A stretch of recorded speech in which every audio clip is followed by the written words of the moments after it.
기도하는 것이 무엇인지, 또 어떻게 기도해야 되는지를 말씀 안에서 잘 배워서 각자의 삶 속에서 꾸준히 잘 실행할 수 있게끔 도와주시고, 당신의 말씀들이 각자의 마음과 생각이 깊은 곳에 잘 박힌 못처럼 깊이 뿌리를 내린 것처럼 차곡차곡 잘 쌓여져 갈 수 있도록 오늘도 도와주시옵소서. 주 예수 그리스도의 이름으로 기도리옵나이다. 아멘. 나귀를 말할 때 나귀가 크게 세 종류가 나옵니다. 첫 번째는 순나귀였어요.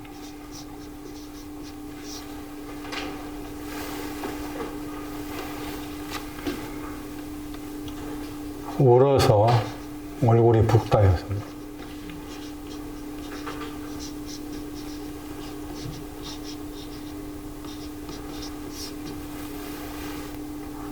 무엇 때문에 울었느냐? 환난 때문에.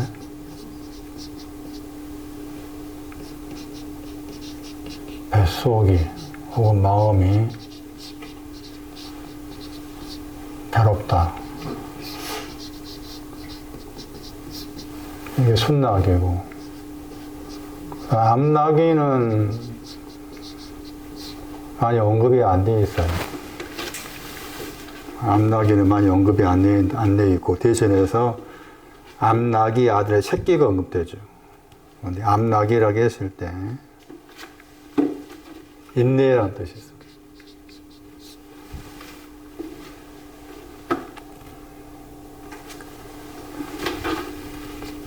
느리다 뜻도 있어요. 인내하다, 느리다.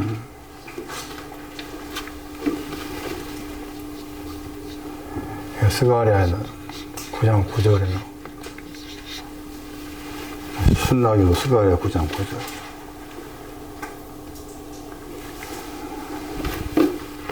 창세기 49장 11절. 새끼가 있습니다. 새끼는 암나귀 새끼로 나와요. 암나귀 새끼. 스가랴 9장 9절에 나오고. 그래서 이제 나귀와 관련된 사건이 지금 스가랴 9장을 참고해가지고 마태 21장에 나오고, 마가 11장에 나오고, 11장 1절 이후, 마태 21장 1절 이후, 누가복음 나옵니다. 19장에.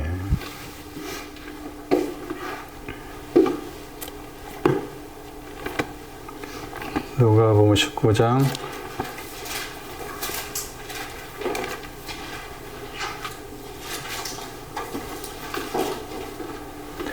29절 이하의 말씀입니다.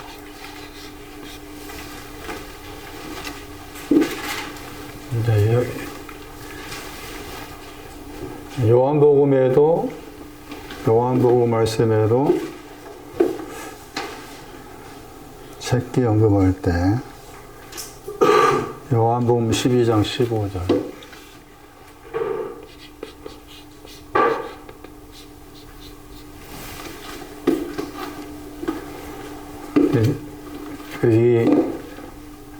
나귀와 관련된 신약 성경의 사건이 이렇게 마태 21장, 마가 11장, 누가 19장, 요한 12장은 좀 마태나 마가나 누가에 비해서 내용이 좀 작게 나왔을 거예요.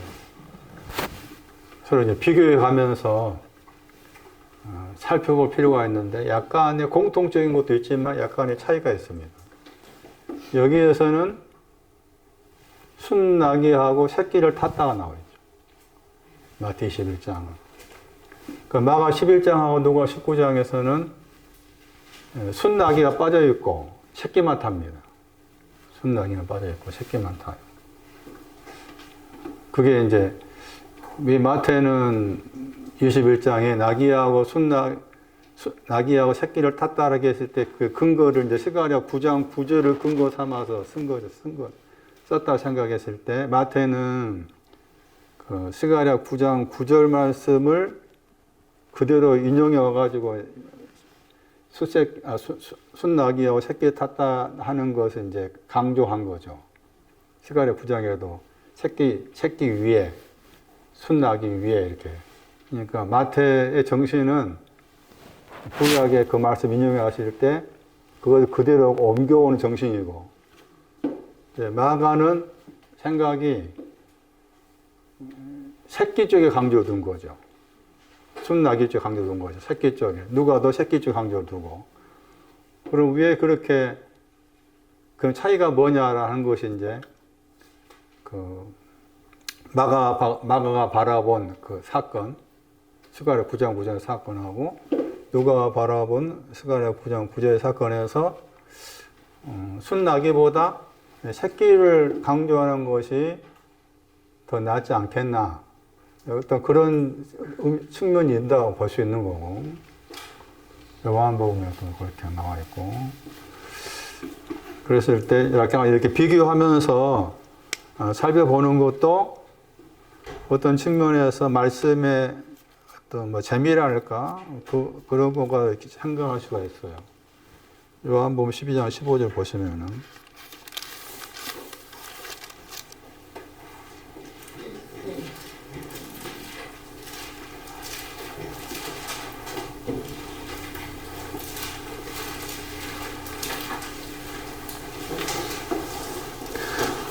그게 낙의 새끼라겠죠. 낙이하고 새끼 같이 나와 있네. 뭐 12장 15절. 순낙이하고 새끼 같이 나왔네.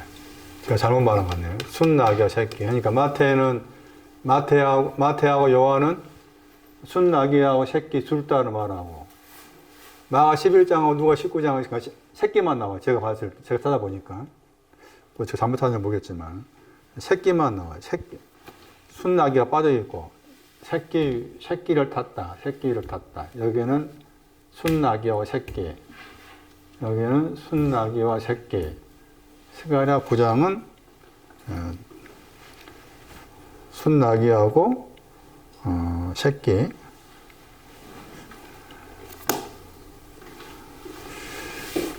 그래서 좀 이게 더 설명이 필요할 것 같아가지고 새끼를 탔다 할 때 했을 때 그 새끼를 말하는 의미가 뭐냐를 좀 살펴볼 필요가 있다 해서 이게 여기에 나옵니다. 여기. 창세기 49장 11절. 그 새끼가 뭔가에 나와요. 창세기 49장 11절. 단어의 뜻이 다르다.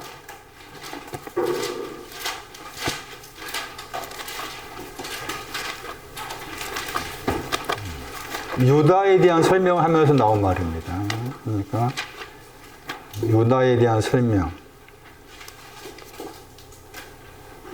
그의 나귀 할 때 그가 유다입니다. 유다. 창세기 19장 11절에 그의 나귀가 이게 새끼입니다. 새끼. 그의 나귀가 그 헬라어가 새끼입니다. 새끼. 헬라어 폴론. 그 다음에 암낙이 새끼 나오죠. 그 새끼가 히브리는 아들이잖아. 벤이 아들이라 아들. 번역 새끼로 한 거고. 그 다음에 벤 그 새끼 밑에 그 헬라어도 여기 신약에 나와 있는 새끼입니다. 폴론. 새끼가 지금 다른 단어로 2번 나온 거죠. 다른 단어로 2번 나오는데 지금 묶여있다고 했을 때 지금 복음서 말씀에도 묶여있다 나와 있잖아요. 그 묶여있다, 여기 구절이 이제 묶여있다고 했을 때 어디에 묶여있는가를 설명하는 구절이죠. 앞에는 지금 포도나무에 묶였다겠죠. 포도나무에.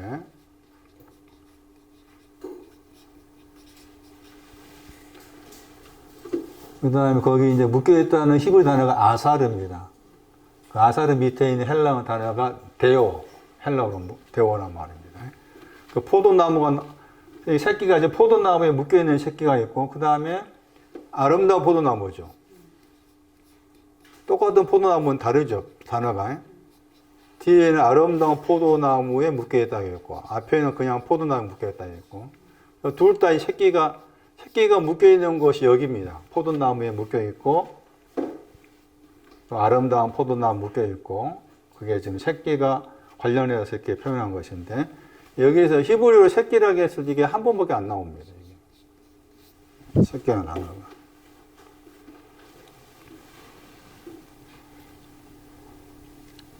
거기에 따라 재미가 있습니다.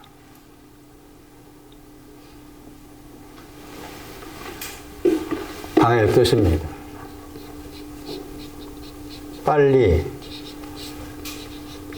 열심히 달리다.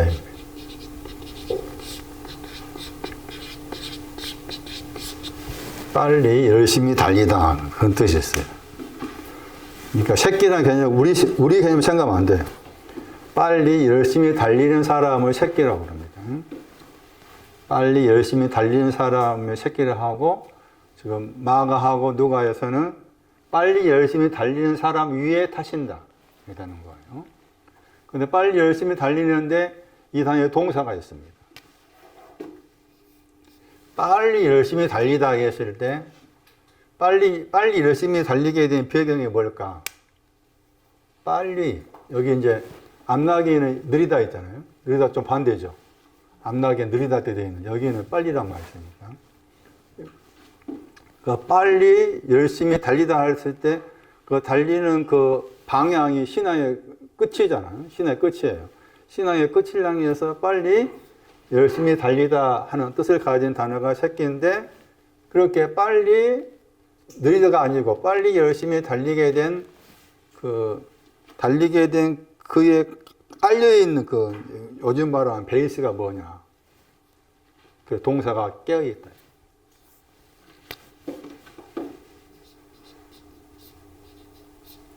영혼이 깨어있을 때, 내 영혼이 깨어있을 때, 내가 하나님을 향해서 빨리 열심히 달려갑니다. 그 말입니다. 내 영혼이 깨어있을 때. 그럼 내 영혼이 아직 안 깨어있으면은 내가 빨리 열심히 달려가고 싶어도 안 됩니다. 그래서 여기에서 동사가 깨어있다입니다. 우리가 많이 알고 있는 시편 57편 말씀에 비파와 수금아 깨어라. 거기 나오죠. 그 다음에 새벽을 깨운다. 거기 나옵니다. 그거 좀 대표적인 깨어있다의 대표적인 구절이라 할 수 있어요. 시편 57편 8절의 말씀이죠. 8절에 3번 나오죠. 근데 그 가운데 다른 구절 참고하면은 이사야 50장 4절입니다. 깨우다 했을 때. 깨어있다. 이사야 50장 4절도 중요합니다. 시편 57편에 3번 이렇게 나옵니다. 깨어있다가.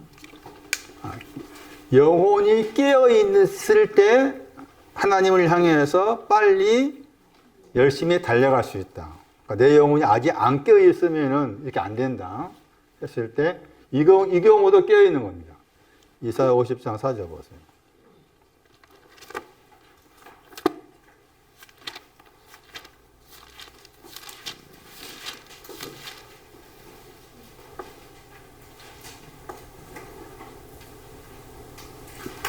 우리 번역으로 아침마다 했잖아요.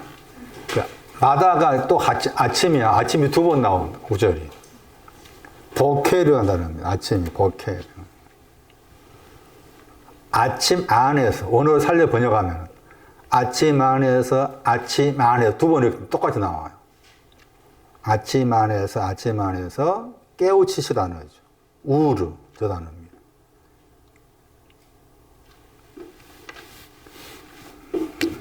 아침이 있습니다.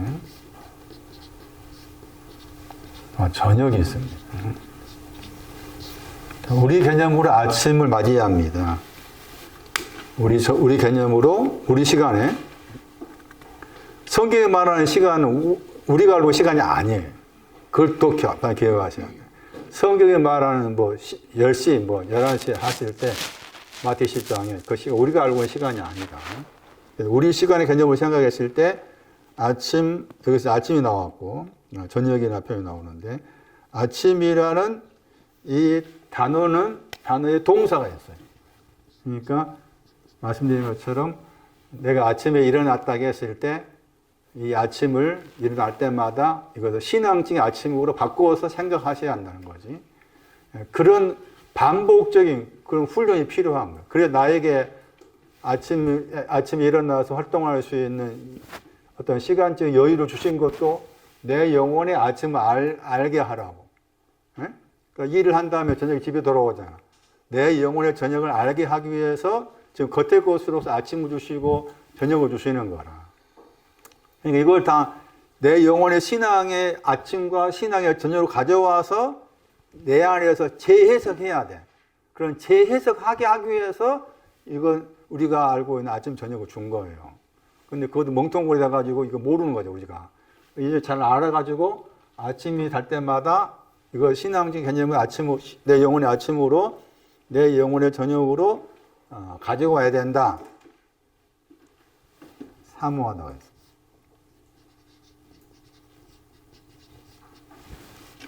아침을 맞이할 때마다 저분을 사모해야 돼. 바카르, 보케르의 동사입니다. 시편 27편 4절. 하나님께서 내가 뭐 아파서 요양원, 우리 어머니서 요양원에 계시든 그냥 우리가 일반적으로 하고 있는 그 삶에서 아침을 맞이할 때마다 사모하라는 거예요. 그 아침에 눈을 뜨면서 우리는 사모해야 돼요.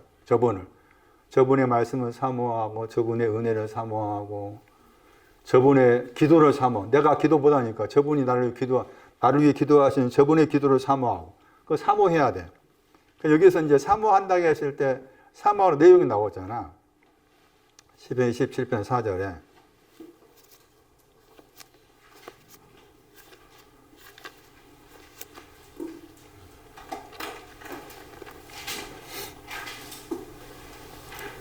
전 안에서 사모하라겠죠. 어디서 사모할 거냐. 전 안에서 헤칼, 성전 안에서. 헤칼이라는 단어 속에 할 수 있다 들었다겠죠. 야콜, 할 수 있다 안에서 사모하라 했는데 여호와의 아름다움이죠. 여호와의 아름다움. 사모할 내용이. 이렇게 나와 있는데 어쨌든 아침이라는 그 단어는 사모하다의 뜻을 가지고 있다. 그런데 이 구절이 사모하다를 나와 있는 구절이지만 다른 구절을 보면은 이렇게 딱 구별을 지어서 나와요. 아침과 관련해서.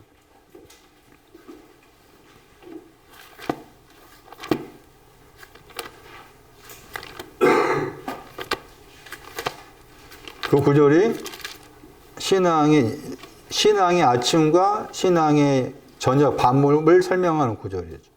아침 안에서, 그랬죠. 인자하심. 하나님 인자하심, 사모하는. 밤은, 저녁은 성실하신 믿음, 진리 이렇게 번역돼요. 92편 3절이니 책은. 92편 3절.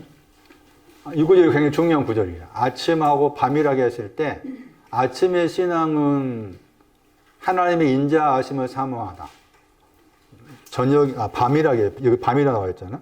밤에는 주님의 믿음이 번역할 수 있으니까 주의 믿음, 주의 진리도 번역돼요. 주의 믿음, 주의 진리를 그 말이죠. 그럼 여기 말씀에서는 여기는 지금 아침 안에서 내가 사모하다 했을 때 이 구절로 가서 해석하면은 아침 안에서 뭐 한다고 했어요? 깨우치다 했잖아. 내 영혼이 깨어나게 해주세요. 내 영혼이 깨어나게 해주세요. 왜 깨어나게 되면 어떻게 되느냐 했을 때, 그 다음 같은 구절에서 50장 4절에서 뭐라고 했는가 하면은, 내 영혼이 깨어나게 해주세요. 깨어나게 해주세요. 하니까 뭐라고 했어요? 귀를 깨우친다고 했죠. 귀를 깨우쳐서 학자가 같이 듣게 했다고 했죠. 귀를 깨우치는. 그러니까 아침이라는 개념을 사모하다고 관련해 생각한다면은 오늘 또 내 귀가 깨어나게 해주세요.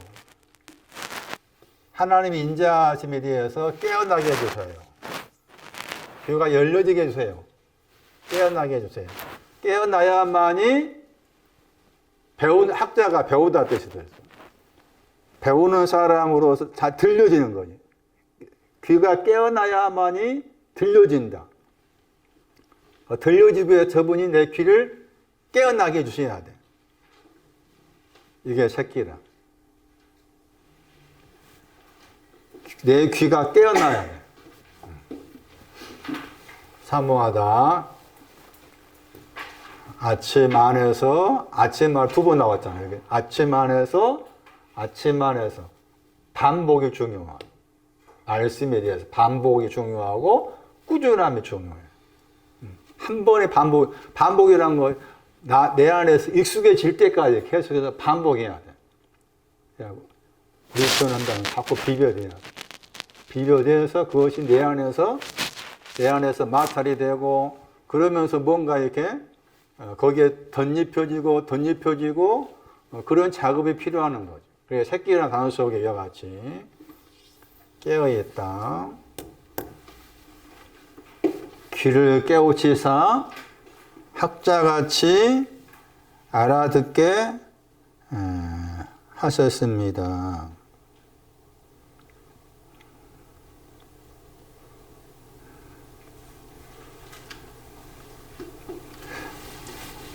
나귀의 새끼가 깨어나다 뜻이 들어있다. 그런데 왜 그 깨어있는데 포도나무에 묶였을까 했을 때, 깨어있다. 빨리 열심히 달려가는데 불구하고 여기에 묶여있을 때가 있다. 여기에 묶여있을 때가 있다. 그럼 포도나무라고 했을 때도 포도나무 뜻이 여러 가지 뜻이 있습니다. 그런데 이 경우의 포도나무는 여기에 해당이 됩니다. 시편 78편 47절입니다. 시편 78편 47절에 포도나무를 통과해야 돼요. 새끼니까. 새끼를 끌고 와라. 그 새끼 위에 탄다게 했을 때 78편 47절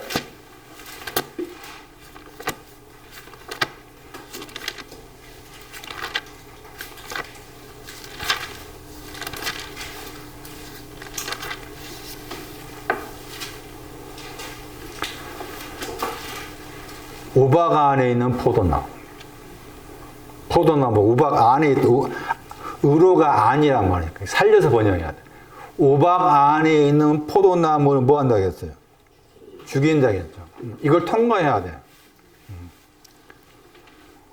내가 우박 안에 있는 포도나무는 죽는구나. 그게 여기 이제 새끼가 묶여진 포도나무라. 우박 안에 있는 포도나무. 어룽지말. 우박 그러면 어룽지말 생각해야 돼. 우박 그러면 어룽지말이야. 어룽지말 다음에 이제 그 근장말 가려면 반대 어룽지말 통과해야 돼. 우박을 만나야 된다는 거지. 우박 안에 있는 포도나무는 죽는 것이 뭔지 알아야 한다 그 말이지. 그러니까 이게 다 긍정이야 이게. 부정이 아니고 긍정. 근데 이쪽에서는 우박 안에 있는 포도나무가 죽는구나를 알라. 아무리 내가 깨어 있어가지고 빨리 열심히 당신 하나님을 향해서 달려간다 할지라도 이 과정 거친다는 것인데, 근데 또 여기는 포도나무 해놓고 여기서 또 다른 단어 썼다 그 말이죠. 다른 단어. 아름다운 포도나무. 왜 아름다운 포도나무 다른 단어 썼을까라고 했을 때 아주 단어 재미있는 단어입니다. 이사야 5장 2절은 번역을 극상품 포도나무 번역이에요. 같은 단어입니다. 이사야 5장 2절. 극상품 포도나무. 에레미야 2장 21절. 에레미야 2장 21절 보시면은 원어를 살려서 번역하면은 거기 순전한이라고 번역했는데 그게 모든이란 말이에요. 모든 참이 진리라. 진리의 씨를 말합니다. 모든 진리의 씨. 이게 지금 창세기 새끼가 묶여있는 아름다운 포도나무예요. 모든 진리의 씨. 씨라고 했을 때 씨의 개념은 심는 거예요. 그럼 심는다고 했을 때 심는 목적이 뭔가 하면 거두기 위해서잖아. 거두기 위해서 심는 거라. 그런데 진리의 씨를 이 구절에 의하면 진리의 씨를 심었는데 악한 것이 나오죠. 그럼 그 말 나와요. 진리의 씨를 심었는데 악한 것이 나온다 표현이 나와요. 에레미야 2장 21절에. 그 다음에 또 한 구절 중요한 게 이 단어가 이사야서 16장 8절 말씀도 이사야 16장 8절에도 포도나무하고 아름다운 포도나무 두 단어가 나옵니다. 이사야 16장 8절에. 이사야 16장 8절 말씀 보시면은 이사야 16장 8절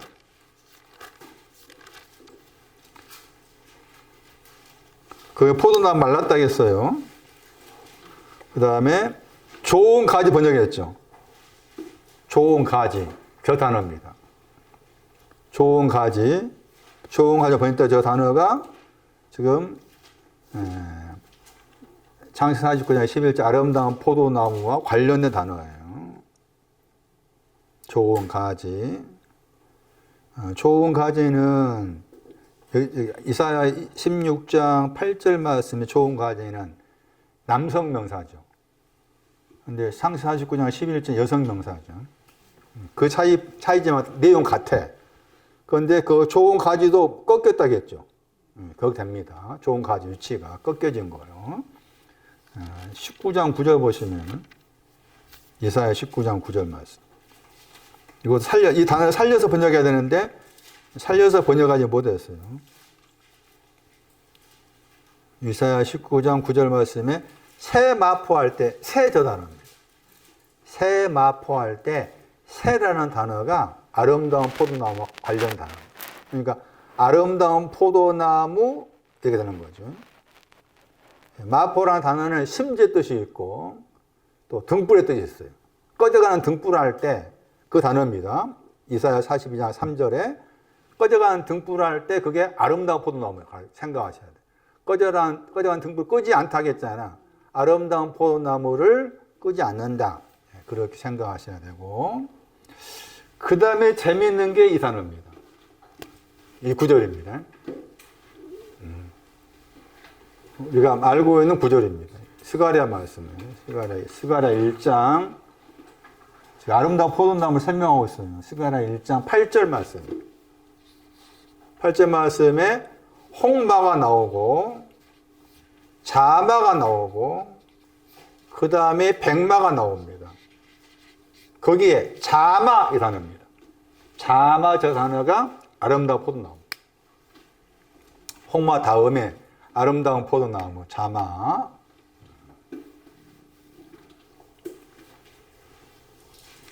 그리고 사사기 16장 4절도 생각하셔야 됩니다. 사사기 16장 4절 우리가 겉으로 읽으면은 이렇습니다.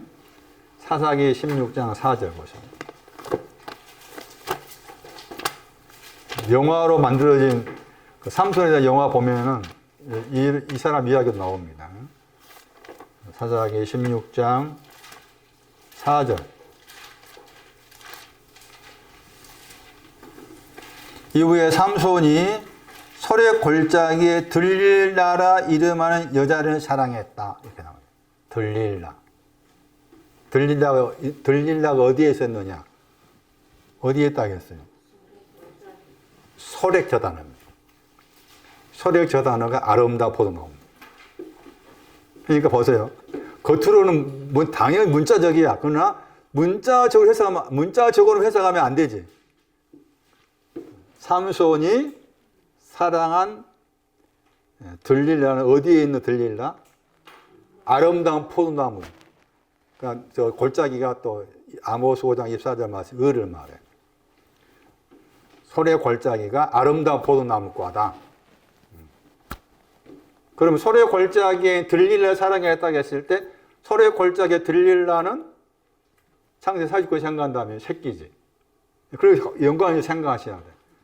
그리고 들릴라라고 했을 때 들릴라가 연약하다. 단어 자체 뜻이 연약하다, 실패하다, 쇠약하다 뜻이 있어요. 소래 골짜기 안에 있는데 연약하고 실패하고 쇠약한 그런 의미를 가져. 그러니까 삼손이 사랑한 게 맞아 틀려? 삼손이 사랑한 것이 맞아요 틀려? 맞는 거지. 삼손 사랑한 건 누가 사랑한 거예요? 그렇지, 하나님 사랑한 거야. 그 맞는 거야 이게. 그것도 보면은 또 틀린 거 보이잖아. 맞아. 왜? 소렉이라는 단어 때문에.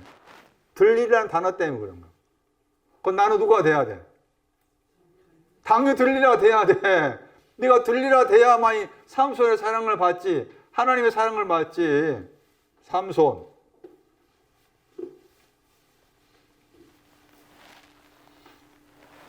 그런 의미로 그렇게 바꾸어 생각하세요. 바꾸어서. 소래 골짜기에 들릴라도 삼손의 사랑을 받은 새끼가 지금 그렇게 연결지어서 나와 있어요. 그러니까 새끼 위에 탔다 하는 게 지금 이런 여러 가지 뜻을 다 가진 그 새끼를 말한 거고, 그 새끼가 지금 묶여졌다고 했을 때 여기 지금 복음서 말씀에서 묶여졌다고 했을 때 그 묶여진 그 내용은 여기 이제 아름다운 포도나무나 그냥 포도나무나 이런 내용과 연관이 있어. 연관이. 그래서 다시 돌아가가지고 마태 지금 21장 마태 21장 하고 있으니까 마태 21장하고 마가 11장을 연결 지어서 제가 다시 살펴볼 텐데, 이 마태 21장과 마가 11장이라고 했을 때 대부분의 그 신학자들이 저도 학교 공부할 때 원래 그 복음서가 마가복음이다 이래요. 그러니까 마가복음이 제일 먼저 쓰시기를 말하지 않고 원래, 그러니까 마태나 누가나 요한은 마가복음을 원본 삼아서 썼을 것이다. 그런 추정을 해. 추정을. 그러니까 마가복음이 먼저 뭐 씌워졌다 할 수도 있겠고, 원래 먼저 씌웠단 말도 좀 그렇게 연관이 생각하면 맞는 말일 수 있겠잖아요. 그러니까 마가복음을 참고해서 마태, 누가 이렇게 누가나 마태가 그렇게 썼다라고 하는 것인데, 그런데 이 두 내용이 있어서 누가는 아니지만 두 내용이 있어서 지금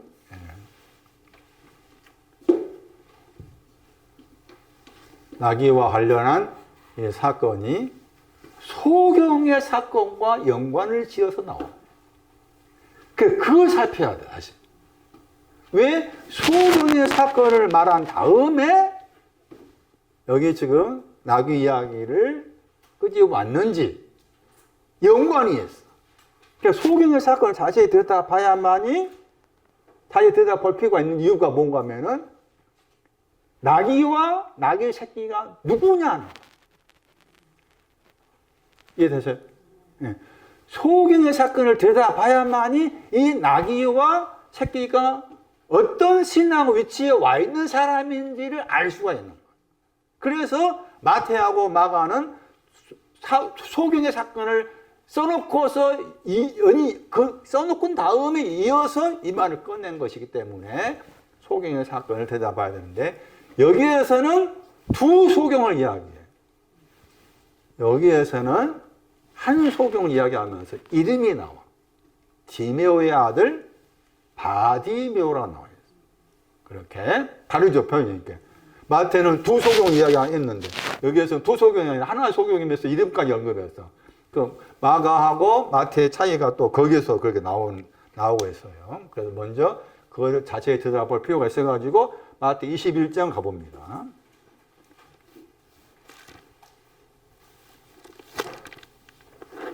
그렇게 해석하게 된 배경을 살펴보면서 마태 21장 다시 보시면은 마태 21장에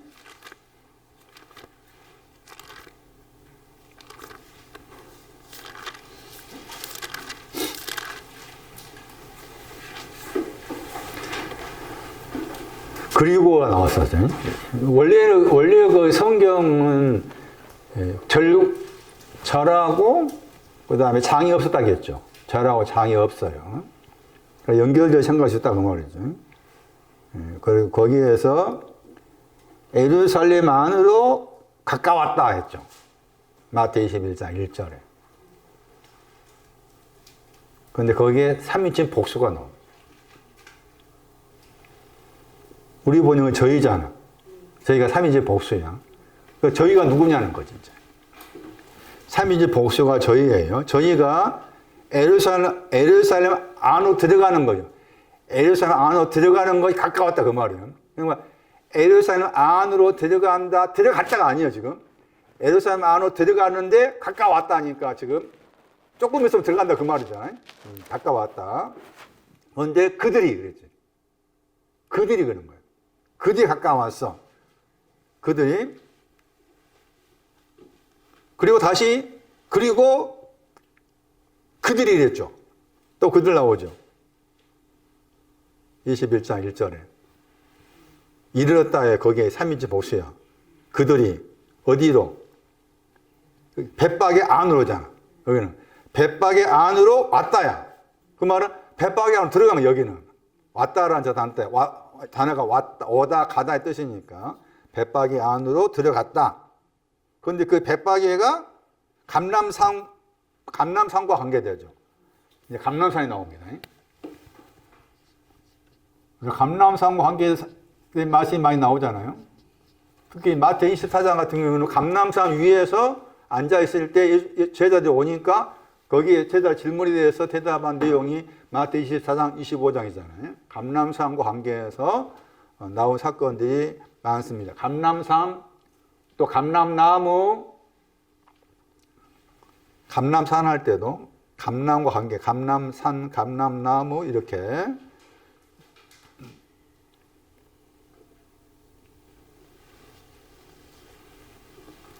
그럼 이 그들이 누구냐는 거예요.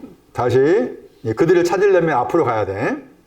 그래서 거기 말씀에서 20장 거기 34절 보시면은 마태 20장 34절에 저희 그랬죠. 저희가 3인칭 보셨잖아요. 저희의 눈을 만졌다겠죠. 보았다겠죠. 저희가 쫓아왔다겠죠. 저희가 나옵니다. 3인칭 복수. 다시 쭉 따라가 보면은 저희가 누군가 하면은 20장 30절이에요. 두 소경입니다. 두 소경이 먼저 나와요. 두 소경이 예루살렘 안으로 들어가는데 가까웠다. 그런데 예루살렘 안으로 들어가려면은 반드시 벳바게를 거쳐야 돼. 그 말이에요. 벳바게를 거쳐야 되는데 벳바게 안으로 들어갔어. 벳바게 안으로 들어갔지만 아직은 예루살렘 안으로 못 들어가고 예루살렘에 가까웠어. 예루살렘에 가까웠다는 것이 벳바게 안으로 들어간 것 때문에. 그러니까 반드시 예루살렘 안으로 들어가려면 벳바게를 거쳐야 돼. 반드시 벳바게를 거쳐야 돼. 자, 두 소경이 길가에 앉았다. 30절에. 길가에 앉아있는 소경이죠. 왜 이렇게 이 말을 강조했는가 하면은 길가에 앉아있다고 했잖아요. 이미 부장에서 두 소경 이야기를 또 했어. 앞에서. 그러니까 부장에 나와 있는 두 소경하고 20장 30절 이하에 나와 있는 두 소경을 또 비교를 해야 돼. 차이가 나요. 차이를 찾아야 돼. 차이가 있으니까. 그래서 9장 27절에도 두 소경 이야기를 해. 그 두 소경이 같은 두 소경이냐 아니면은 다른 두 소견이 했을 때 겉으로 보면은 다를 수가 있어. 겉으로 보면은. 그러나 속으로 보면은, 내용적으로 보면은 같은 두 소경이에요. 그럼 같은 두 소경인데 차이가 뭘까 찾아야 돼. 그럼 먼저 그러면 9장 27절 가봐.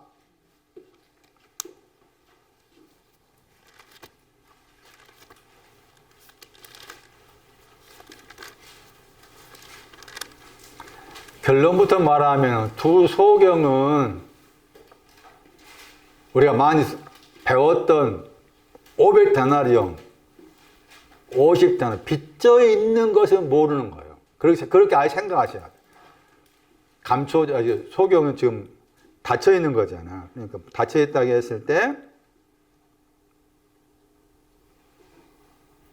500데나 빚져 있는 걸 모르는 거 두 소경이에요. 그렇게 생각하셔야 돼요. 빚져 있는 것을 모르는 것을 두 소경으로 말하고 있구나. 그렇게 이해하셔야 돼. 자, 9장 27절이었잖아요. 소경이라고 했을 때 또 생각할 때 소경은 물론 그 마음이 소경이다 할 수 있겠지만은 고린도후서 4장을 찾아야 돼. 고린도서 4장 가면은 소경이라고 했을 때 그 소경이 어떤 내용의 소경인지 나와 있어. 고린도후서 4장 4절. 고린도후서 4장 4절 봐봐. 뭐가 소경인가? 고린도후서 4장 4절.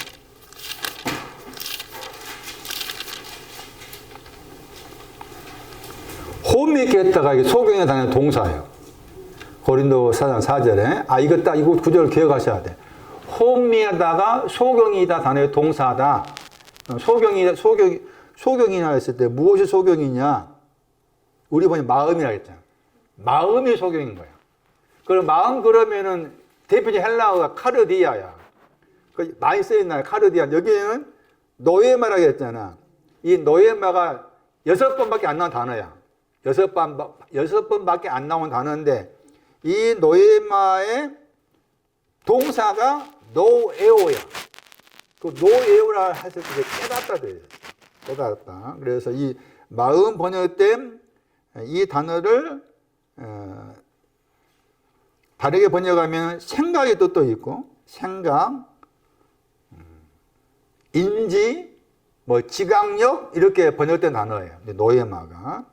그러니까 좀 복잡하니까 깨닫는 것에 대한 소경이라 그 말이지. 그러니까 깨달음이 없다 그걸 생각하셔야 돼.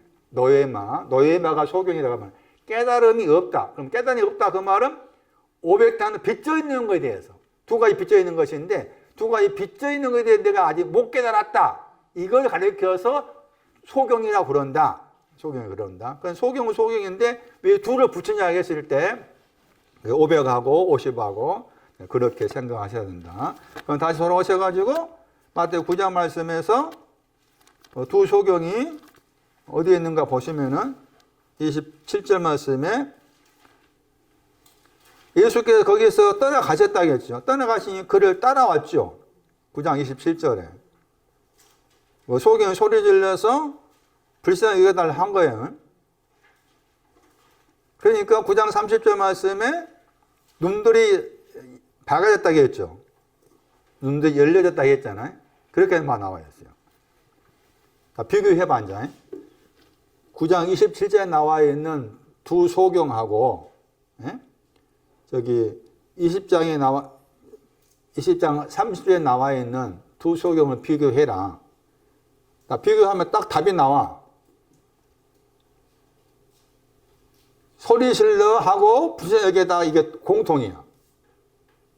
9장의 두 소경하고 20장 30절 이하의 두 소경의 공통점이 소리 질렀다, 불쌍히 여겼다.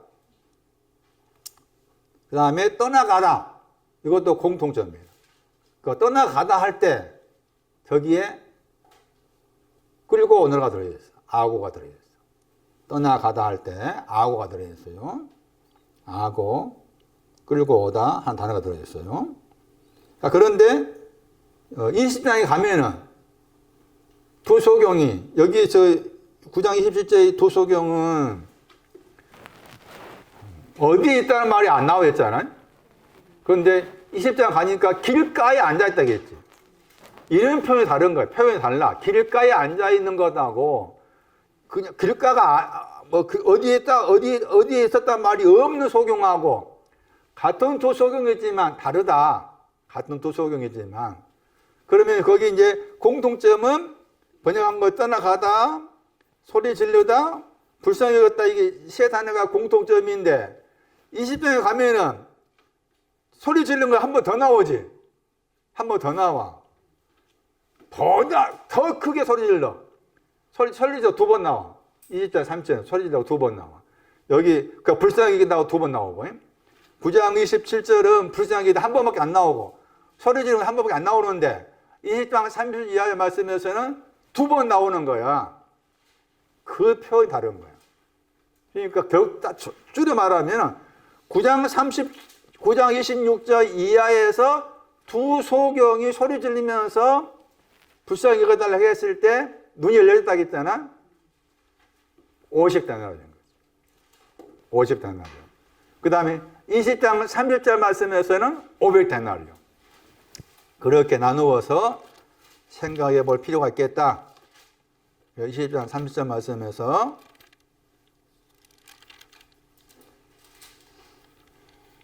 더욱 소리 질렀다 나왔죠. 20장 30절에 31절에 더욱 소리 질렀다. 물이 꾸짖으니까 불쌍히 해달라고 두 번 나왔어요. 민망히 여기서 20장 34절 민망히 여기서 눈을 만졌으니까 보게 되어서 쫓아갔다겠죠. 저쪽에 9장에서 본다는 말이 없었고 쫓아갔다. 예수를 쫓아갔다고 했을 때 그 쫓아간 그 사람이 지금 벳바게 안으로 온 사람이다. 벳바게 안으로 들어온 사람이다.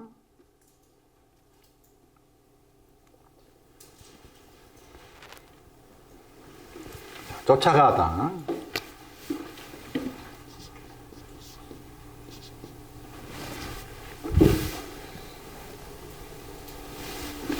쫓아가다 했을 때 이 단어가 이제 예를 들면 마태 4장 20절, 마태 4장 22절 보시면은 버리고 쫓아가되 나와요. 베드로와 형제가 안드레가 그물을 버려두고 그다음에 세베대 두 아들들은 뭐 배하고 아버지가 버려두고 이렇게 나와 버려두고 그다음에 마태 4장 25절은 온 무리가 나오면서 버린다는 말이 없이 쫓아간다는 말 나오고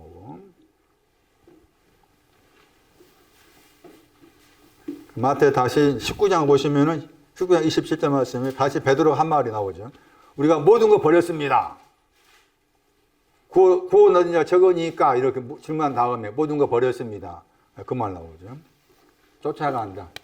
주님을 예수님을 쫓아간다고 했을 때 쫓아가는 것이 뭐냐는 거. 어떻게 하는 거 쫓아가는 거냐. 앞에 말한 거지. 버리고 쫓아간다 했을 때 쫓아간다는 개념이 버리고 쫓아가든 버린 것이 없이 쫓아가든 간에 물론 버리고 쫓아가는 더 훨씬 더 깊은 내용이지만 쫓아간다고 했을 때 쫓아간다는 개념이 뭔가 하면은 앞에 이 단어가 헬라어로 연합하다 말이 있어요. 함께 한다 말이고 더하기 길이라는 단어의 합성어입니다. 그러니까 함께 길 안에 있다 뜻이에요. 예수를 쫓아간다고 말은 예수님의 길 안에 있는 것을 말해요. 예수님이 가는 길 안에 있는 것을 말해요. 우리가 생각한 한글의 개념은 다르죠. 줄 쫓아간다는 개념하고 원어가 말하는 개념이 다르죠. 그래서 여기 이제 영어 번역은 대부분 이제 팔로우라는 단어 썼는데 저기 헬라 사전 보시면은 함께 같은 길 안에 있다 이렇게 나와 있어요. 함께 같은 길 안에 있다. 쫓아가다. 자, 다시 돌아가가지고 대충 이렇게 설명한 다음에 그 다음에 21장 마태 21장 2절 감람산에 대해서 따로 설명할 필요가 있습니다. 그러나 좀 공부하실 분을 위해 하면은 감람산 그러면은 스가랴 14장 4절 자세히 봐야 돼. 스가랴 14장 4절을 자세히 봐야만이 감람산이 신앙적으로 무언가를 찾아야 돼. 감람산과 관련한 이단들이 막 생겼잖아. 제 기억으로는 뭐 전도관 했던 그 사람도 감람산이다. 어떤 감람산, 무슨 감람나무, 요한계시록 말씀 감람나무 두 증인인가 하면 감람나무가 나와요. 감람나무. 그래서 감람나무에 대해서 그렇게 잘못 오해하는 경우가 많은데 이게 이제 감람산을 설명하려면은 스가랴 14장 4절 말씀을 봐야 되고 오늘 여기 마태 21장 1절도 감람산과 관계되잖아. 감람산과 관계 내용이잖아. 벳바게가 감람산이야. 감람산의 영적 의미가 벳바게와 관련돼. 그래 벳바게를 썼어. 마태 21장 1절은. 근데 마가 11장 1절은 또 하나 덧붙여 놨어. 벳바게 한 다음에 베다니가 나와. 그래 벳바게, 베다니 이 둘이 감람산의 신앙적 의미야. 감람산의 신앙적 의미. 그러니까 마태 24장 말씀에서 예수님이 감람산 위에 앉아있다고 했을 때 그것은 벳바게와 베다니 위에 있었다. 이렇게 바꾸어서 설명해도 틀리지 않는 거예요. 어쨌든 감람산 그러면은 스가랴 14장 4절 말씀 보니까 그 동서남북이 나와. 감람산 관계. 동서남북이 나오면서 또 동서남북이 또 잘라져. 절반 잘라져. 남쪽하고 북쪽 잘라지고 동쪽 서쪽 잘라지고 그런 표현이 나와. 그런데 그게 신앙적으로 말했을 때 여기 벳바게 마가 11장 1절에 베다니.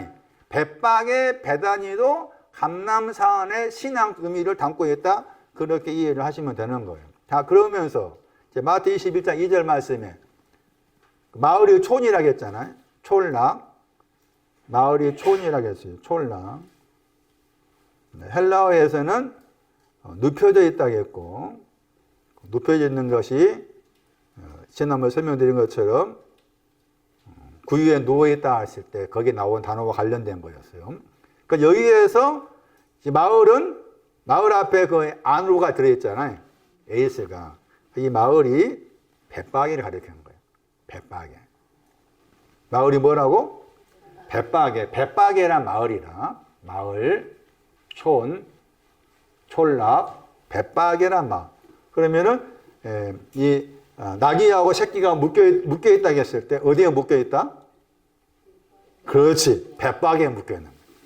벳바게에 묶여 있어.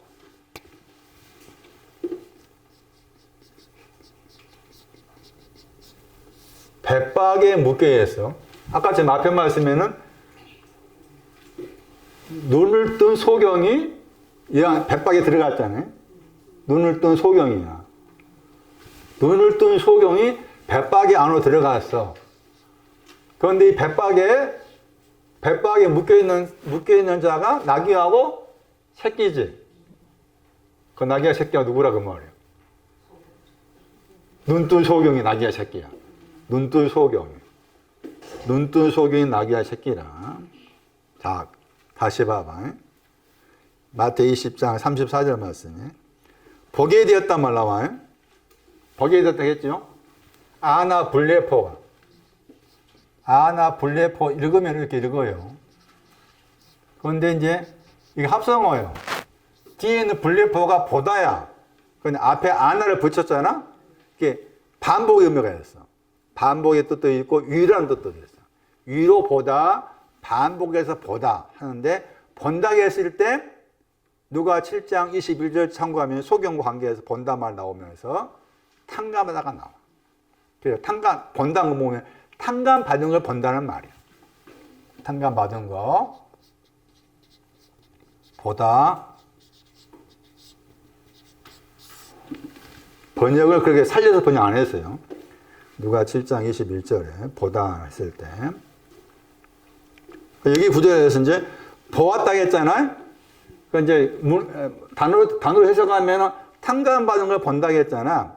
탕감받은 걸 본다고 했을 때 거기 이제 이게 이제 우리가 일반적으로 성경을 읽는다고 했을 때 그냥 지나쳐 버리는 그런 단어들이지.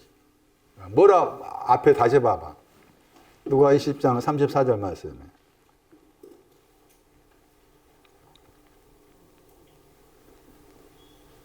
눈을 만지셨다고 했고, 그 다음에 뭐라 하겠어? 저 단어가 중요한 거예요. 저게 보다의 내용이에요. 곧이야 단어가. 응? 우리 그냥 지나치잖아. 보게 됐다니 그게 곱았지 하지만은 그렇게 지나가면 안 돼. 응? 본다고 했을 때 아까 탕감 받은 거 관계에서 본다고 했잖아. 이미 탕감 받은 것이 거기에 깔려 있잖아. 보게 됐다 거기에는 반복해서 보고 있다 했을 때. 그런데 곧이라는 단어도 이 본다와 연관이 되어 있어. 곧이라는 단어가. 그래서 이 단어가 중요해. 곧. 그런데 이 곧이라는 단어가 여기 20장 34절 말씀에 나왔잖아요. 그런데 21장 2절 말씀에 또 나오지. 곧 나오잖아. 그 다음에 21장 2절 말씀에 곧 하면서 본다 말이 찾았다야. 찾았다. 원어가 휴리스코잖아. 찾다야. 그러니까 곧 찾았다. 그래서 나귀하고 새끼가 묶여 있는 것을 찾았다 하는 거잖아. 그래서 곧을 이렇게 20장 3, 4절 쓰고 21장 2절에 썼어. 그래서 연기를 생각했을 때 이 나귀와 새끼는 소경에 눈을 떠서 곧을 본 그 소경을 가리킨다 하는 거지. 그리고 곧이라고 했을 때 이 단어가 헬라어에서 두 단어가 합쳐진 거야. 이게 하나는 앞에는 잘했다야. 그리고 잘했다의 대표적인 구절이 달란트 남긴 사람이잖아. 달란트 남겨이 들어있어. 잘했다. 더하기 어딘가 놓다 뜻이라. 티셈이. 그러니까 잘했다, 탕감 받았다. 달란트가 남겼다. 달란트 남긴 거 더하기 어딘가에 놓다야. 달란트 남긴 사람은 이제 어디에다 놓아야 돼? 놓여져야 돼. 달란트 남긴 거 가지고 놓여져야 돼. 이것을 지금 보게 되었다고 관계에서 나온 거나. 놓다게 했을 때 놓다하는 내용이 많을 거 아니에요? 그런데 마태복음이 나왔으니까 마태복음 참고하면은 이 놓은 것이 마태복음 12장 18절이에요. 그 영을 말해. 그 영. 그 번역을 성령 번역했을 거예요. 그 영. 놓다고 번역 안 됐어. 마태 12장 15절. 아주 중요한 단어입니다. 티셈이. 외워야 돼. 아주 중요한 단어예요. 마태 12장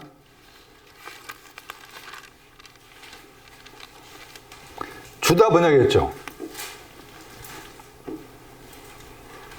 나의 마음에 기뻐하는 바 그랬잖아요. 나가 하나님이잖아. 나의 종은 예수 그리스도고 나의 마음은 영혼이고 마태 12장 18절에 내가 그 위에 예수 그리스도 위에 나의 그 영, 여기 성령 번역했잖아. 나의 그 영을 준다고 했잖아. 영어 단어가 푸시지. 푸시란 영어 단어의 대표적인 뜻이 놓다야. 어디 놓다의 뜻이잖아. 그러니까 티세미의 뜻이에요. 그러니까 여기 그 영을 말해. 그 영. 그 영이 이제 사도행 2장 4절 말해서 성령 충만을 그 영으로 묘사했잖아. 이와 같이. 이걸 더해진 거야. 이걸 본 거지. 나는 달란트를 남긴 사람이 되는구나. 나는 내 위에 성령 혹은 그 영이 내 위에 놓여지게 되는구나. 그것을 본 사람이라. 본 사람이니까 예루살렘 안으로 들어갈 것이 가까워진 거야. 그런 말이잖아. 그랬을 때 가깝다 하는 저 단어가 앞에 구절 말씀에는 가깝다가 다시 마태 21장 1절 말씀에 가깝다고 했을 때 가깝다 하는 저 단어가 어떤 내용 관련해서 사용했는지가 나와 있는 게 마태 3장 2절, 마태 4장 17절, 마태 10장 7절을 참고하면은 천국에 가깝다만 나와. 천국에. 그러니까 여기서 예루살렘 안으로 들어간다고 했을 때 예루살렘의 상징을 천국으로 바꾸어서 설명이 틀리지 않는 거야. 예루살렘의 상징을 천국으로 바꾸어서 생각이 틀리지 않다. 에르사 안으로 들어가야 가깝다. 그 말은 천국에 가깝다. 그렇게 바꾸어 생각할 수 있고. 누가? 어떤 사람이 두 송이 보게 되어서 쫓아간 사람. 본 다음에 쫓아가는 거야. 본 다음에 쫓아가는 그 두 소경 관련해 그 사람들이 천국에 가깝다. 그런데 천국이라는 에루살렘 안으로 들어가려면은 반드시 벳바게를 거쳐서 가야 된다. 벳바게는 촌에 새끼하고 나귀가 묶여 있다. 이게 재밌어. 이 단어가 집이라는 뜻이에요. 바게가 여기 설명했을 거예요. 적어놓은 거 보면 나오죠. 아가서 2장 13절. 이거 적어놔야 되는데 안 적겠어요? 여러분 설명했을 텐데. 계시록 6장 13절.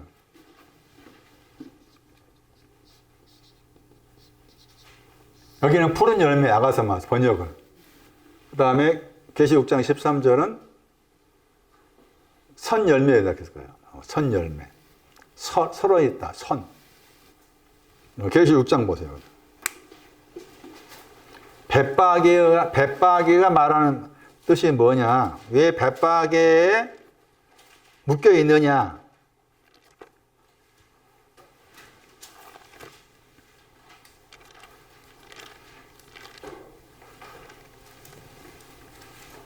선과실 그랬죠.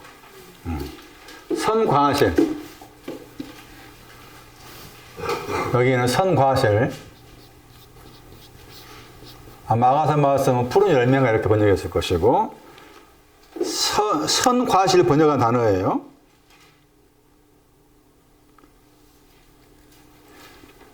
미완성이란 말이지. 단어 자체가 미완성이란 말이고, 우리가 국어 사전에서 선 그러면은 선과 관계에서 그런 말 들어보세요. 선부당 사람 잡네 들어보셨나? 네, 그때 선이에요. 그 선. 그 다음에 선잠자다. 네? 선잠자다. 국어사전이 필요해. 이럴 때. 덜 돼 있다 뜻이야. 선이. 덜 되다. 익숙하지 못하다야. 덜 된 과실. 익숙하지 못한 과실. 그런 뜻이에요.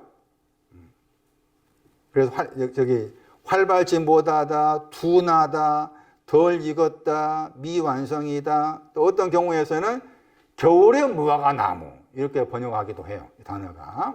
자, 그럼 여기 말씀에서 이제 6장 13 다시 대답해야 돼. 과실인데 무슨 무화과 그렇다고 말하잖아요.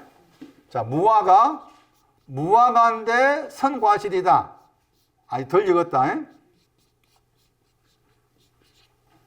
그것을 뭐로 비유했어? 여기서 무화과가 뭐라? 하늘의 별이라. 하늘의 별이라 했잖아요. 하늘의 별이 무화과야. 하늘의 별들이 있는데 이 하늘의 별들을 무화과로 말했어요. 하늘의 별들이 무화과고 그 하늘의 별들이 땅에 떨어졌다고 했잖아. 땅에 떨어진 것이 선과실도 땅에 떨어진 거지. 살아있는 과실은 땅에 떨어져. 하늘의 별들이 무화과고 하늘의 별 땅에 떨어졌다 그 말은 선과실이다 그 말이지. 선과실이다. 근데 거기에 이제 등장한 게 뭐가 등장하는가 하면은 대풍 번역했잖아. 대풍이 왔어. 여기에 번역을 대풍이 했잖아. 큰 바람이라는 뜻이라. 크다 말이야. 크다. 큰 바람, 대풍. 큰 바람하고서 휘포가 붙어 있잖아. 큰 바람 아래에 있는 거야. 얘들이. 하늘의 별들도 큰 바람 아래에 있고, 당연히 하늘의 별 선과하시니까, 선과하시니 큰 바람 아래에 있으니까 흔들려서 떨어져. 아래에 있으니까 흔들려서 떨어져. 그 말은 다시 생각하면은, 무화과 선과하실 하늘의 별들은 큰 바람과 같은 위치에 있지 않아. 큰 바람이 영향을 받는다 그 말이지. 얘들이 하늘의 별들이 큰 바람이면은 큰 바람이 와도 같은 위치에 있으니까 떨어질 일이 없지. 이해되세요? 네. 하늘의 별이 뭐냐?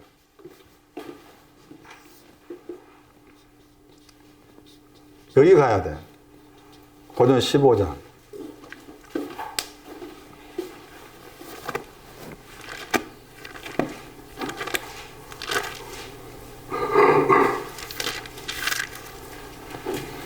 (41절) 가면 고전 15장 41절 가보시면은 해 나오고 달 나오고 그 다음에 별들이 나오죠. 그 별들이 나오는데 또 별의 별이 다르다 나와 있죠.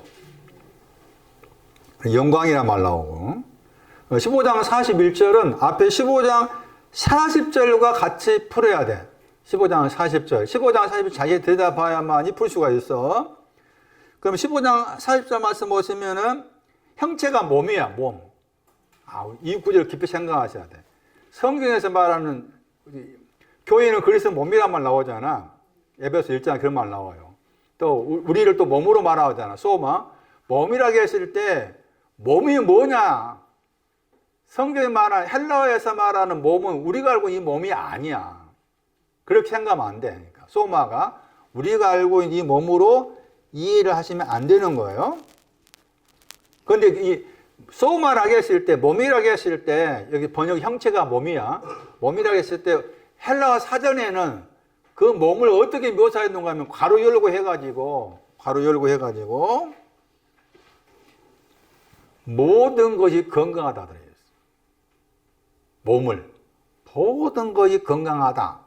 그 뜻이 괄호 안에 붙어가지고 그 번역을 해놨어. 그러니까 몸은 몸인데 모든 것이 건강한 몸이다. 이렇게 한 것인데, 그래서 15장 4절 말씀에서는 몸을 두 가지로 말했죠. 하나, 하늘에 속했다. 그 다음에 땅에 속했다. 이렇게 나와 있죠. 영광도 두 가지라고 했잖아요. 하늘에 속한 영광, 땅에 속한 영광. 그랬죠. 자, 하늘에 속하다, 땅에 속하다. 요한복음 3장 12절이에요. 요한복음 3장 12절에 가야 풀 수가 있어. 요한복음 3장 12절 말씀에 땅에 속한 일도 믿지 못하거든 어떻게 하늘의 일을 믿겠냐 했잖아. 그리고 땅 위라고 했잖아. 묻고 푸는 걸 땅 위지. 묻고 푸는 걸 가지고 있는 사람이 지금 내 속에 몸이 있다 그 말이에요. 그게 땅 위에 있는 몸이야. 그러면 하늘에 속한 몸은 끌고 와서 타는 거야. 끌고 와서 타는 거다 하늘에 속한 거라. 이렇게 딱 해놨어. 그리고 와서 15장 41절에 말하기를 해의 영광이 다르다 나오죠. 이 해의 영광은 앞에 15장 40절 말씀에 하늘에 속한 거라. 그 다음에 달의 영광은 땅에 속한 거. 달의 영광은 땅에 속한 거. 그 다음에 별들의 영광이 다르다 했죠. 그때 별들은 둘이지. 둘 다 포함된 거야. 하늘에 속한 거, 땅에 속한 둘 다 포함된 것이 별들의 영광이라. 그러고 나서 별과 별이 다르다고 했잖아. 다른 이유가 뭐야? 하나는 땅에 속한 별, 하늘에 속한 별이 되겠지. 자, 이걸 그대로 가지고 와서 여기 가가지고 하늘의 별들이 성과실 완성이 안 돼 덜 된 과실이 떨어진다 했을 때 그 하늘의 별들은 뭐가 되는 거야?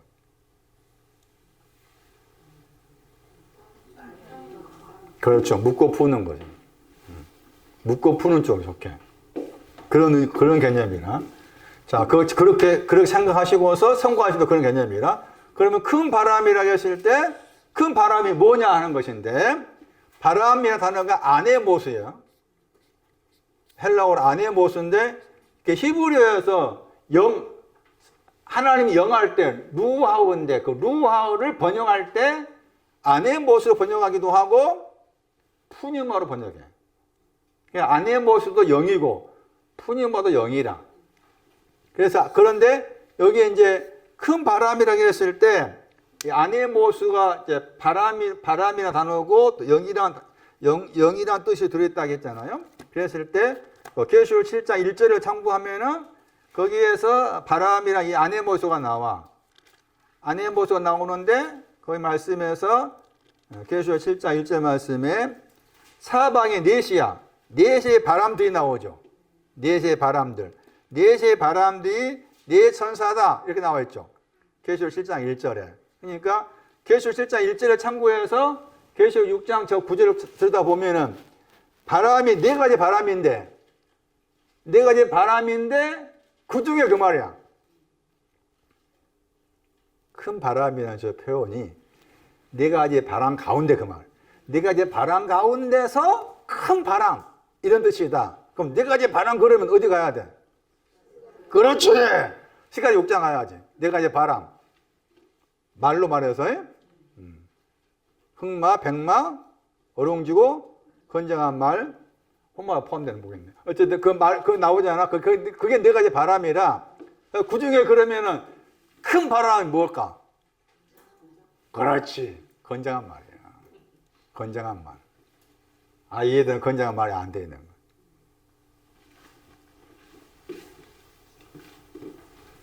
그러면은 두 소경이 눈을 떴어. 쫓아왔어. 아, 이게 또 어디에 있다고 말이야. 여기에 있잖아. 아직 안 마치고 오지 않았으니까. 건장한 말이 안 됐으니까. 아무리 너희들이 그렇게 눈 뜨고 쫓아온다 할지라도 아직도 너희들은 이렇게 될 자다. 된다. 성과실이다. 그런데 거기에 묶여 있는데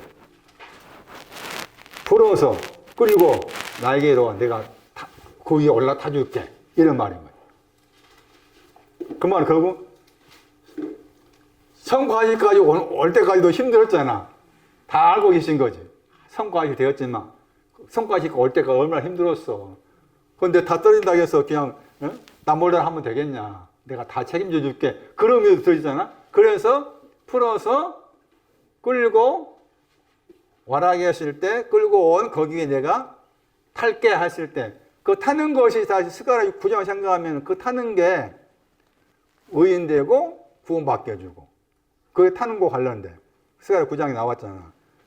왕이신 그분은 의인이시고 구원할 자다. 그러니까 의인되고 구원할 자다. 또 앞에 말 시온에 따라 심히 뭐가 나오죠. 그게 타는 신앙이 가르쳐. 심히 기뻐하다. 그 다음에 누가가 나와요. 그게 다 타다와 관계돼. 스가랴 9장 9절에서 타다를 그렇게 심히 기뻐하고 누가의 그런 내용 관련해서 생각해 볼 필요가 있는 거예요.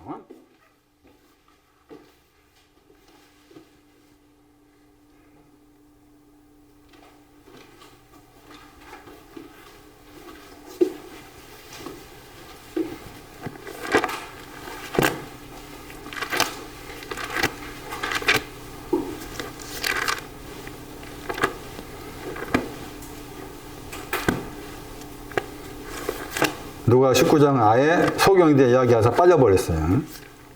누가 19장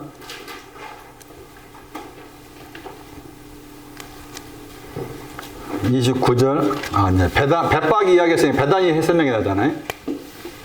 배단 여기 마태는 배박에만 나왔죠. 마태는 배박에만 나오고 마가 11장 1절하고 누가 19장에서는 배단이가 덧붙여 나와요. 그러니까 누가 생각하고 저기 마가 생각했을 때는 배박에만 이야기하면은 좀 배박에 대한 그 부분을 이해 못할 사람도 있을 것 같다 생각을 했는지 배단이라는 단어를 포함해서 말해요. 배단이 이게 집이라는 단어예요. 고통의 집을 뜻이에요. 이게 성과하실 박의 성과하실 고통의 집.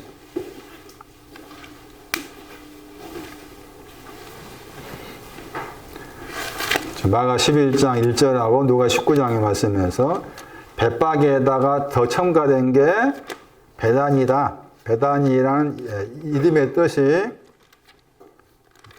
뒤에 있는 단어가 고통이라는 단어다.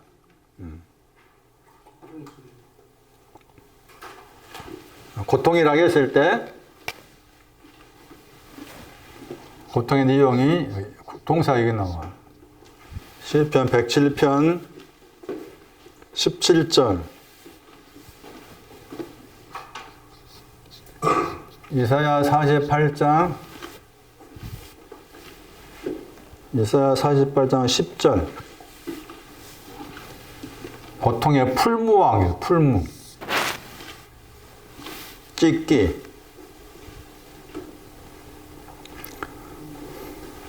그리고 베다니에서 이제 베다니가 이런 단어 뜻인데, 그래서 여기에서 이제 세례를 하는 거예요. 베다니에 세례를 베풀었단 말이야. 요한복음 1장 28절. 고통에 대한 세례. 그렇게 생각하면 돼요. 고통을 정리해주는 세례. 요한복음 1장 28절에. 그 다음에 베다니 그러면은 요한복음 11장 1절. 베다니에 살았던 사람. 세 사람. 마리아, 마르다, 나사로. 그 베다니입니다. 베다니. 그것도 큰 의미가 있어요. 벳박이가 아닌 베다니. 다시 요한복음 12장 1절 해가지고 여기 베다니에 살고 있는 사람을 사랑한 거지. 나사로 사랑했다 했을 때 베다니 고통받고 있는 사람 사랑한단 말이에요. 아가파로 사랑하고 필리오 사랑하고. 그 다음에 12장 1절 말씀에서 결국 베다니에서 나사로가 살아났잖아. 그것을 이제 제3일의 신앙, 에게이로, 이들케의 신앙과 관계가 나와 있어. 그러니까 고통이라고 했을 때 아직 에게이로 신앙, 이들케의 신앙이 없는 것도 고통이랄 수가 있겠고, 그런 개념으로 생각하면 되겠죠. 그렇지만은 고통받는 자를 사랑하신다 하는 것은 그 요한복음 11장 1절 말씀에서 왜 나사로를 사랑했다 또 다들 그게 아가파오 필리오로 말했느냐 했을 때 고통에 대한 부분. 그거 잘 생각하면 귀한 거잖아, 우리한테. 우리가 신앙적으로 내 영혼의 어떤 고통을 내가 알지 못하는 손치더라도 바깥의 고통을 통해서 내 영혼의 고통을 보라는 거잖아. 그러니까 바깥의 고통이 왔을 때도 하나님은 나에게 이런 고통 가운데 두신 것은 나를 무한다고 하는 거예요. 나를, 그 고통이 지금 병들었다 연약하다 하잖아요. 요한복음 11장에 병들었다. 고통을 가진 자를 하나님이 뭐 하신다? 11장 3절에 필레오, 키스하신다. 필레오. 그 다음에 11장 5절 말씀, 아가포. 그러니까 내 영혼의 고통만이 아니라 내 영혼의 고통을 알고서 내가 내 영혼이 이런 고통 가운데 있으니까 저분 나를 사랑하시고 두 가지로 키스하시면서 아가포로 사랑하신다 하는 거 내가 내 영혼의 고통을 통해서 알면 좋겠지만은 잘 모르니까 바깥의 고통을 통해서 보여주신 거다. 바깥의 고통이 왔을 때 하나님께서 이 고통을 주신 것은 나를 필리오로 사랑하시고 나를 아가파오로 사랑하신다는 것을 간접적으로 보여주고 있구나. 그런 이해가 필요하겠잖아. 그러면은 내가 바깥에 어떤 고통이 왔을 때 오히려 나를 필리오 하시고 아가파오 하시는 것을 내가 비교되면은 힘이 더 생기겠지. 당연히 고통 가운데 있으니까 여기 연약하잖아. 병대가 연약하다는 단어잖아. 고통 가운데 있으면 다 연약해. 그러면 나사로의 모습, 곧 나의 모습인 거. 그리고 그 나사로 관계에서 묶여있는 거 풀고 끌고 나와. 요한복음 11장 44절. 손과 발을 동였다가 묶여있단 말이야.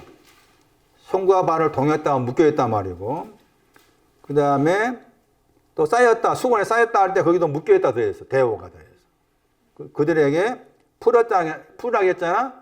풀어라. 그 다음에 다니게가 나오죠. 다니게가 아구가 들어있어. 끌고 오라가 들어있고 그 앞에 휘포가 들어있어. 휘포가 들어있어. 이 휘포 더하기 아고야. 근데 이 휘포가 합성화 됐을 때 원래 그 단어 전체적으로 휘포는 아래의 뜻이 있고 무엇에 의하여 그렇게 번역된 단어지만 합성화가 됐을 때는 합성으로 나왔을 때는 알맞게 되었어.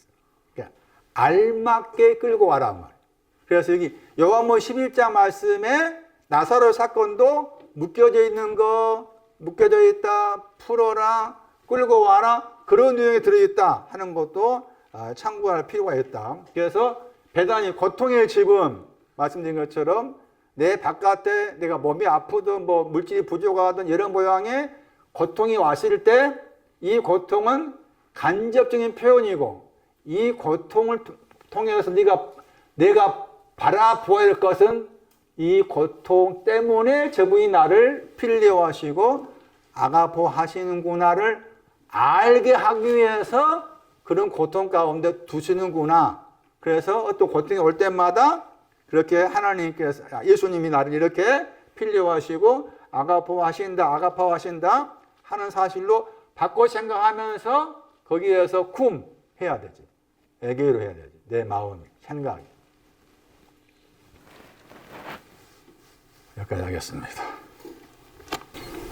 나를 향하신 배단위의 의미와 배박의 의미를 잘 묵상하면서 고통 가운데 있을 때마다 두 가지 내용으로 사랑하고자 하시는 아버지의 속뜻을 잘 살피면서 힘을 얻게끔 도와주시고, 아직 나의 신앙이 성과시 속에 있지만 이런 나를 풀어서 끌고 와서 타고자 하시는 아버지의 깊은 사랑을 헤아려 갈 수 있는 우리의 마음이 되게 하옵소서. 주께 귀한 거 드렸습니다. 주 예수 그리스도의 이름으로 기도리옵나이다. 아멘.